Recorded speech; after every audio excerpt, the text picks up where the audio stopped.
Many of you won't know this, but I actually have a separate channel called Layman Gaming, which I'll leave in the description below. And it's just basically me and my brother talking smack about video games. He doesn't know much about video games because he doesn't play many video games, but I play all the games. So the fact that we have a very different perspective on things is really interesting to me personally as someone that loves video games. I sat him down and I made him play through the Destiny 2 beta because I was really interested in his perspective. I was really interested because I spent the last 24 hours researching online the different perspectives that exist about Destiny 2 and its beta, and I have to say that there's generally speaking a very, very negative sentiment towards how Destiny 2 looks and feels. I did a video yesterday about the fact that the PvP balancing has had a fairly negative impact on PvE power, and the game just doesn't seem as fun or as powerful as it did before. But many other people had lots of other complaints as well. They talked about time to kill in PvP being drastically different and that not being good for the game. They talked about the really, really slow recharge time for supers in PvP and the idea that you can legitimately go an entire round without ever getting your super once. The stingy availability of power ammo also changes things up and makes it even harder for you to enjoy those weapons that you do put into that third slot. And people were generally fairly unimpressed with the strike, which felt like every other strike we've ever played. For what it's worth, my brother played through the beta and he enjoyed it, but he did comment at the end of it all that it really felt like Destiny 1 and he really struggled to see how the game had evolved from Destiny 1. And while he will pick up Destiny 2 so we can play it together, he isn't particularly excited about it. I'll be totally real with you, this makes me kind of sad. It makes me sad because I really love Destiny and I really hoped that the Destiny 2 beta was going to be something that really made people go, wow, fuck yeah, I'm totally getting this game. Because the more people that really enjoy and understand Destiny, the better, because it's a great game, and I just wanted it to be able to grow and have its moment in the sun after a very sort of controversial first iteration, where many people felt very disappointed in the product that they ended up getting. I think one of the more interesting ways that the video game industry has evolved over the last few years is that betas have become central to the way that video games market themselves, especially big AAA games. Now, it's generally a thing that if you have some sort of online component to your game, and even if you don't, you have a big open beta at some point to allow people to stress test your servers, but just also give the game a go. But while this approach has evolved, I don't really think developers have caught up with how they can use this opportunity well.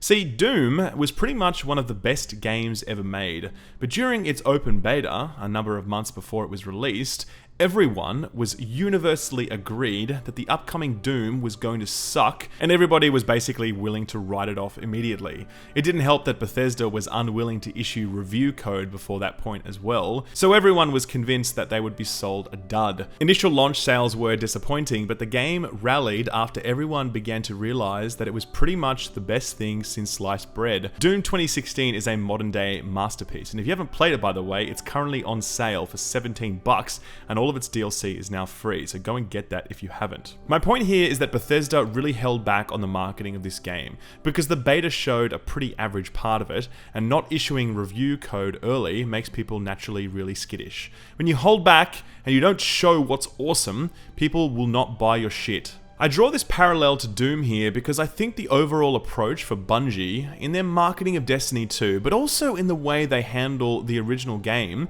is about holding things back. Bungie are really, really focused on maintaining a sense of mystery for their players. They are known for this, in fact, especially when it comes to their raids, which are their most top secret thing ever.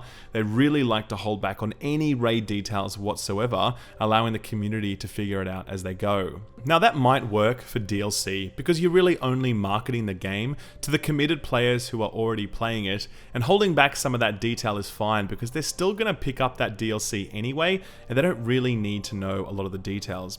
And similarly, the stakes with DLC are a lot lower as well. People aren't really expecting to see big, holy shit moments that really make them go, yes, I must own this DLC. People are really just expecting more of what they're already playing, and that's fine, that's what DLC is.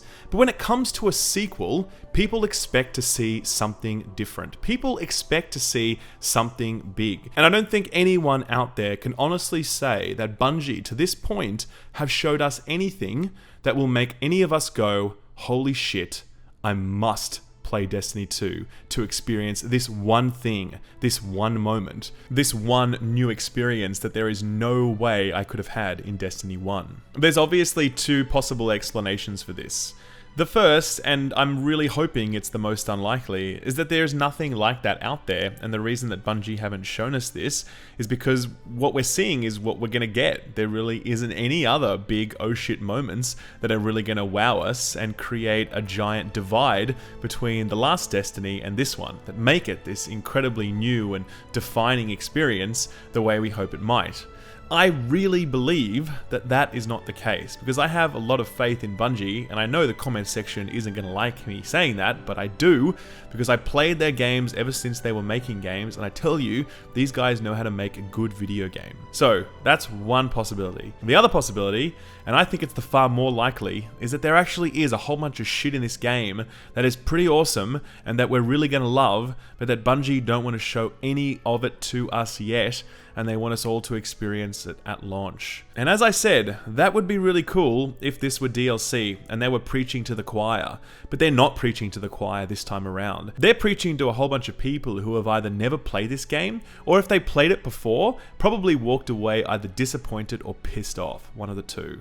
This isn't the time to be holding back. This is the time where Bungie really needs to show us exactly what makes Destiny 2 so magnificent. There are just over 6 weeks between now and launch, which is not a lot of time in a marketing cycle. All of the big opinions that people have about Destiny right now are probably the opinions that they're going to have in 6 weeks' time, unless Bungie takes some really drastic action to show us what are we going to get and what is going to make this game so great. I'm obviously not looking for all of the detail. I don't want to see everything, but I want to see at least one or two things that I can point to when I speak to my brother Sam, and I say, Sam, there is no way you would have experienced that in Destiny 1.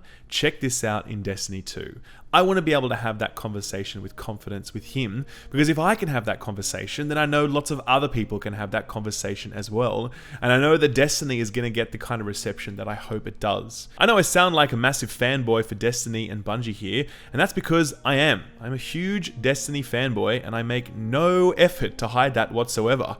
I call out when I don't think they're doing the right thing, just like I'm calling it out here. But Bungie are one of my favorite developers because they redefined console first-person shooters with Halo, and they redefined the MMORPG scene with Destiny. I think they have something special waiting for us in Destiny 2, or at least I hope they do. I hope that Bungie have a really awesome, genre-defining game on their hands in Destiny 2, and I really hope that in the next few weeks they spend their time proving that to people, because holding back until launch and just surprising people with it, I don't think is going to create the kind of momentum that the game really needs from launch, especially with the PC release being so many weeks after the initial console launch. Bungie, many people will not buy your game on faith alone.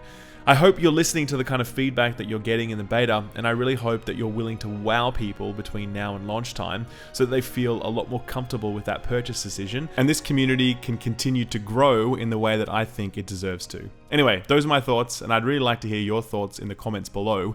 Should Bungie be showing us more about Destiny 2, or should they just leave it all under wraps and the devoted few who take the plunge on launch day get to experience it for themselves firsthand? I don't know, I'd be really interested to see what you think about that, because I'm sure many people will have different views.